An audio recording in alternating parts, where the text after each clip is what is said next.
Hello everyone, welcome to my channel The Report Card, where I am posting videos on chemistry and biology grade 10, okay, CBSE. And recently I have been posting videos on acids, bases and salts, and I have posted many videos on this topic, and today I am going to post the last video of this topic, that is Plaster of Paris. Okay, now when we are talking about plaster of Paris, we all have heard about POP. We know POP, we have seen POP or plaster of Paris. I think every one must have seen false ceilings. Okay, so the intricate designs which are made in the false ceiling, that is made from plaster of Paris. Similarly, the cast for statues and all, it is made from plaster of Paris. Then the plastering of this fractured bone, that is also done with the help of plaster of Paris. Okay, so that means plaster of Paris is a very important compound in our daily lives. Now what it is actually chemically, the chemical name for plaster of Paris is calcium sulfate hemihydrate. Okay, calcium sulfate hemihydrate, and in this the formula is CaSO4 dot half H2O or 2CaSO4 dot H2O. It can also be written as CaSO4 then whole twice dot H2O. See, when we are talking about this calcium sulfate hemihydrate, okay, and when we write this formula calcium sulfate CaSO4 dot half H2O, we might wonder as to why we write half H2O. What do you mean by half molecule of water? There is nothing like half molecule of water. Okay, it has to be in a whole number. It can be 1, it can be 2, it can be 3 or 0. I mean no molecule of water. But here I am writing half. So this half molecule of water of crystallization means that 2 molecules of calcium sulfate has got 1 molecule of water of crystallization. That's why we write it as CaSO4 dot half H2O, means 1 molecule will have half molecule of water. That is mathematically derived. Okay, so don't get confused as to why we have written half H2O. And since we are talking about 1 molecule of this plaster of Paris, that's why we say calcium sulfate hemihydrate. So I hope that this thing is very clear to you. Okay, now the question comes, how is it prepared? How do we prepare calcium sulfate hemihydrate or plaster of Paris?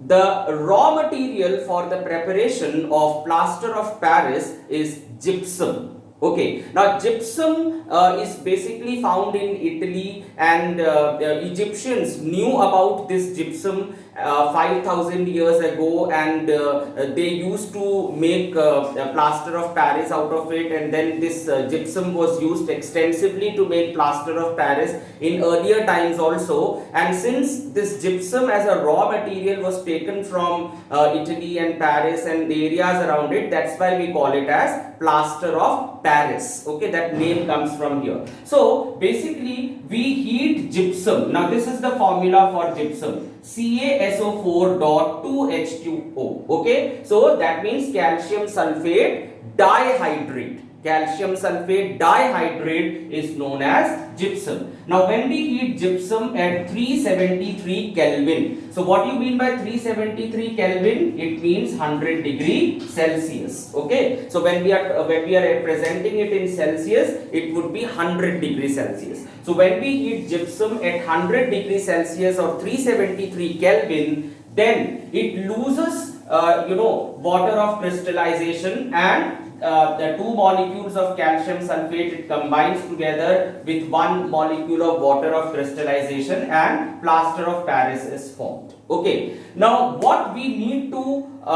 take care of in this particular reaction, in this particular process, is the temperature. Okay, so you cannot heat it further. That extra heating will definitely ruin everything, and all the water will evaporate, and it will set into a very hard mass, which you won't be able to make cast or cast it into anything. So it is very, very important that one should take care of the temperature, and no extra heating should be done, right? So I have written the chemical equation for the preparation of plaster of Paris. You can see over here CaSO4.2H2O, and there are two molecules of this gypsum taken. That at 373 Kelvin it is heated, and calcium sulfate, there are two molecules of calcium sulfate with one molecule of water of crystallization. So this is the plaster of Paris, that is POP. Okay, I am writing over here POP. So plaster of Paris plus 3 molecules of water. Now here this is again very important. You have to write the state of water over here, that is gaseous state. So it's not that water is obtained in a liquid form, it is obtained as vapor. Okay, so water vapor is formed. Now this reaction can also be written this way: CaSO4.2H2O. Here I have just taken one molecule of calcium sulfate, so CaSO4 half H2O, okay, and 3/2 H2O in gaseous form. So either of the reaction you can write for the preparation of plaster of Paris. Okay. Now after this, the main question is that how is this plaster of Paris used? Actually, this when you talk about this plaster of Paris, it is an odorless white colored powder. Okay, a odorless white colored powder that you get. Now when you mix it with water, then what happens? Whenever you mix with water, this plaster of Paris in water, simply it turns into gypsum and a hard mass. Okay, a mass of gypsum is formed, which is very flexible and which can be casted into different forms. Okay, and then it sets down. I mean, it takes around 10 minutes to set, and that's why this plaster of Paris is used in making casts and all, right? So I'm just writing this equation as to what happens with water. Reaction with water. Okay, now what is the reaction with water? Calcium sulfate. Okay, now this is the plaster of Paris, plus you mix it with water. Okay, so you have taken calcium sulfate and you mix it with water. Then in this case, what will happen? It will again form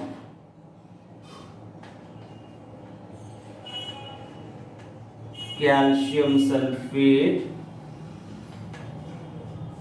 Okay, so here you take around 3 molecules of water.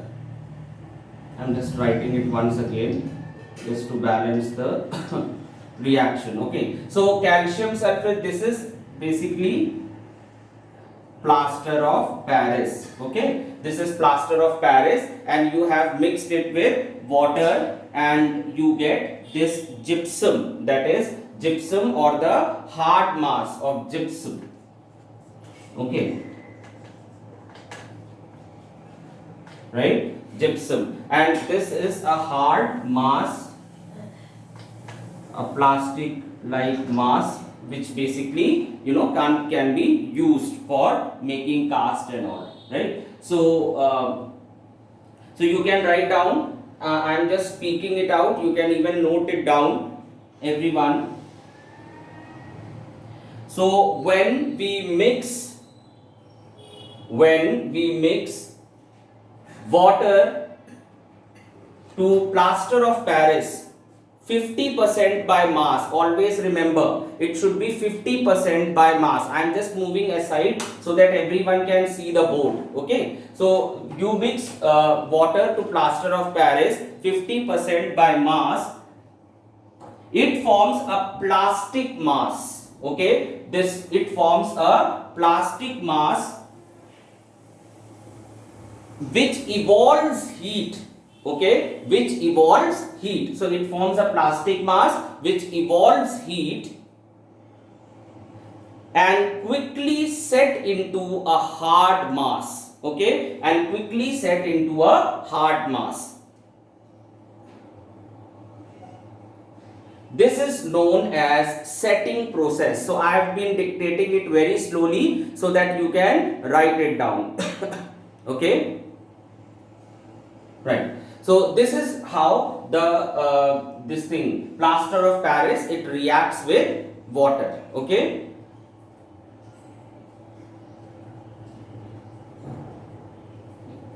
So one more thing, that whenever it sets into a hard mass, you know, it expands a little. It expands a little, and that's why it is used for making cast and everything. Okay, it can get fitted, so it fits into everything, and that's why it is also used to fill air gaps, right? So for all these purposes, we use plaster of Paris. So when you are talking about the uses, I told you already. First is it is used to plaster the fractured bones. It is used to make cast for statues, toys, etc. Then plaster of Paris is also used to make intricate designs for ceilings and roofs. Okay, it is used to fill air gaps in buildings and monuments. So for all these purposes, plaster of Paris is used. Okay, well, here we come to an end of this particular salt.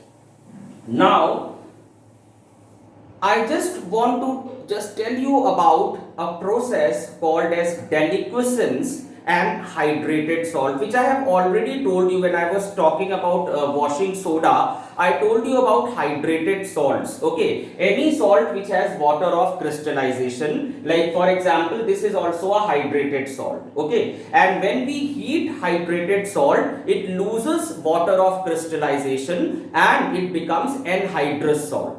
And many a times it also changes color. For example, if you take copper sulfate, so copper sulfate pentahydrate, it is CuSO4 dot 5H2O. So that is a brilliant blue colored salt. Okay, and you heat it and you will see that slowly the water vapors, okay, the water will evaporate and the color of the salt, it changes to white.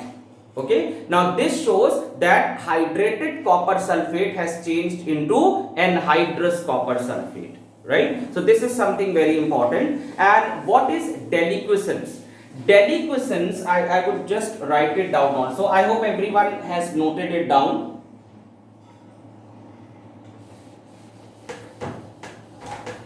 Now I am just talking about deliquescence and deliquescent salts.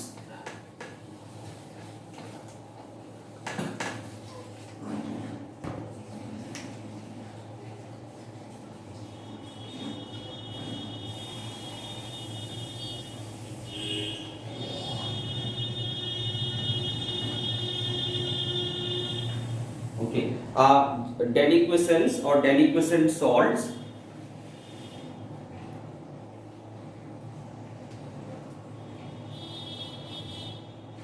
Okay, now see, many a times what happens is that partially hydrated salts, okay, partially hydrated salts, whenever they are exposed to the atmosphere, they absorb moisture from the air. Okay, and this property of salts is known as deliquescence. Okay, and such salts are known as deliquescent salts. I told you about efflorescence, remember, in my previous video, and similarly just opposite is the deliquescence. So property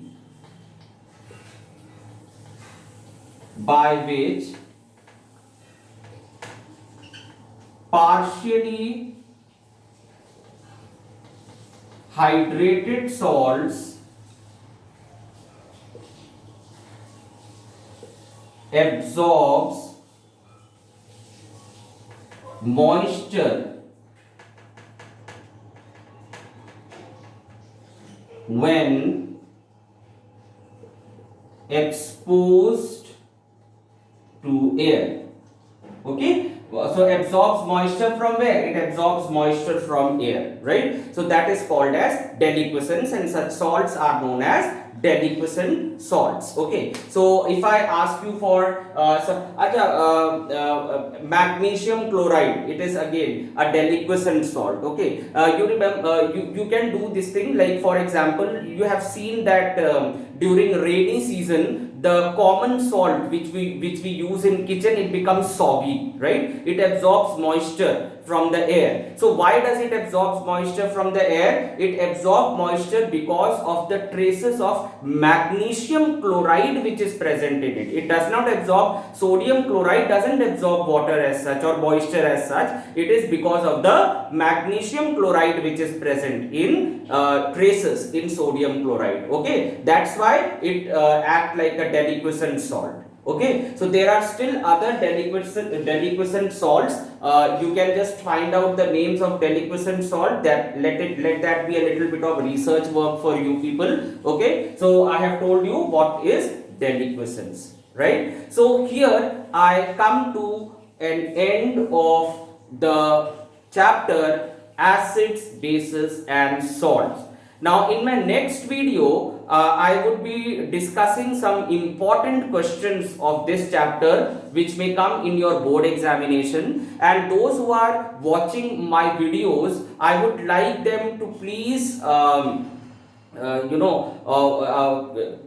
the comment section write down any question you want to ask. Any question from this chapter, right from the beginning till here, I will definitely try to cover up those questions in one of my videos where I will be basically dealing with problem solving. Okay, I will be telling you the proper way to write the answer, how you have to write the answer, and if there is any doubt during my previous videos that you could not understand something, you can please ask me. I will explain it in that problem solving session. Okay, so till then, take care, goodbye, subscribe the channel, watch the videos and study hard.